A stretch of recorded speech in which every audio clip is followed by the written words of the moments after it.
Hello, my name is Courtney Nickerson, and I chose My Friend Dahmer for this assignment. With this graphic novel, the art and story were both created by Durf Backderf. He was a so-called friend of Dahmer's in high school. I will get into it later why I put quotes around friend. It was published by Abrams Comic Arts, and it is 270 pages long. But most of those pages, well, not most, but a good chunk of those pages were for sources and outside storyline, backstory, that kind of stuff. So, between the art and the story, I think Durf did a wonderful job creating a genuine graphic novel for this.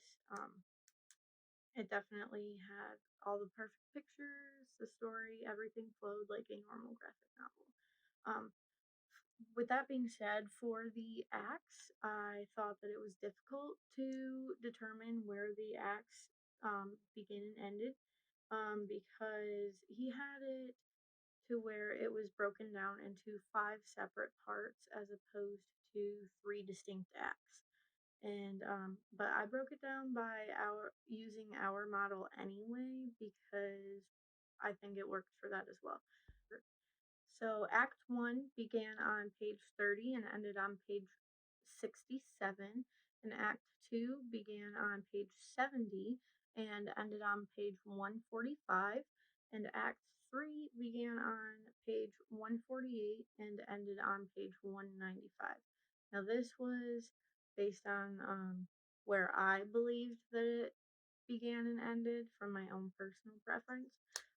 But as you may have noticed, the page numbers didn't entirely add up. I thought that was a little strange throughout it, but no big deal. It was because the title pages, um, well, he had title pages for each part. And I also noticed that after those title pages, the numbers were a little off. He had skipped a couple of pages. So, um, anyway, My Friend Dahmer was told by Durf, but it is definitely Dahmer's story, I would say. So, throughout it, we see Dahmer's thoughts getting darker and darker and more twisted. As soon as they appeared, Dahmer decided that his goal was to get rid of them. He did not want those dark, twisted thoughts. He was very against it. So that proved impossible for him, unfortunately. So he ultimately chose to numb himself with excessive drinking. And the conflict definitely supported the goal. Dahmer began drinking on school property, and he even went to go as far as hiding the multiple bottles of liquor around the campus. And it eventually heated up when he brought in alcohol and hid it in his briefcase, but brought it into the school. Um, the story arc, it showed Dahmer's home and school life go from lonely to hopeful. He did have hope at one point, and then it was eventually broken beyond repair. Um, I wasn't entirely satisfied with the ending because, yes, it's based on really um, characters and true events, so I know that it could not have a positive ending because I know who Jeffrey Dahmer was. But the title and the initial info was a little bit misleading. I thought that as his friend, he might have tried to get him some help, but instead, in my opinion, he ultimately helped aid Dahmer's descent by witnessing it and abandoning him anyway, instead of speaking up and trying to get him some help. Um, Dahmer has a solid arc as he changes from a lonely teen into an abandoned teen into a full fledged serial killer.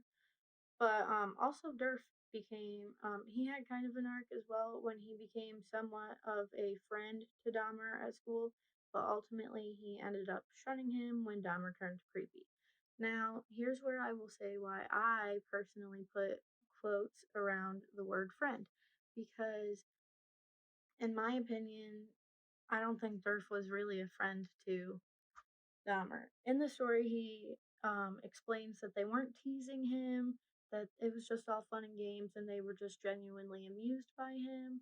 But in my opinion, I think it was a um, smaller sign of bullying, and I think that these kids had the potential to speak up to maybe even an adult who could help Dahmer instead, but instead they decided that he was creepy because of his excessive drinking, and so they ended up creating like this funny plan for him, and they let him do it, and then they drove him home and never spoke to him again. So I thought that was not really a friendly thing to do. So he says he was his friend, but I don't really agree. Um anyway, so story outline and stuff. I think he created a foolproof outline in terms of transitions. He created clear and effective transitions by sectioning the graphic novel into five distinct parts. I thought that made it very easy to determine when he was transitioning.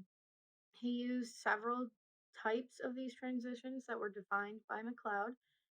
He used moment to moment when showing Dahmer slowly being consumed by alcohol, action to action when showing Dahmer waiting for his first victim, aspect to aspect as he showed Durf and Dahmer watching the same game in different households but living very different lives. And also scene to scene as the story jumps from their high school life to Dahmer being arrested for murder. Um, Durf also followed the page as a mini comic idea. This was effective because he began the scene by showing us the setting and then he continued to pull us closer and closer into the scene. The directional flow was also spot on. I never struggled to figure out what speech bubble I needed to read first, and the character art showed us which way we needed to be heading as the reader. And also, I didn't notice any spots that would have broken that 180-degree rule. Um, I personally would recommend this to my classmates because I believe it could be used as a learning tool on how to incorporate nonfiction into the graphic novel world. But with that being said, I most likely would not recommend this to a personal friend of mine. I thought that the bit about sacrificing a dog was a little too far out of my comfort zone. Although one of my friends once did recommend to me a book where the murderer killed a dog. So I might recommend it to that friend, just as payback. So to wrap this all up, I would like to give a fun fact about my friend Dahmer. But anyway, this comic was turned into a screenplay and it was filmed in Dahmer's childhood home in Bath, Ohio. So, thank you for watching. I hope you all have a wonderful day.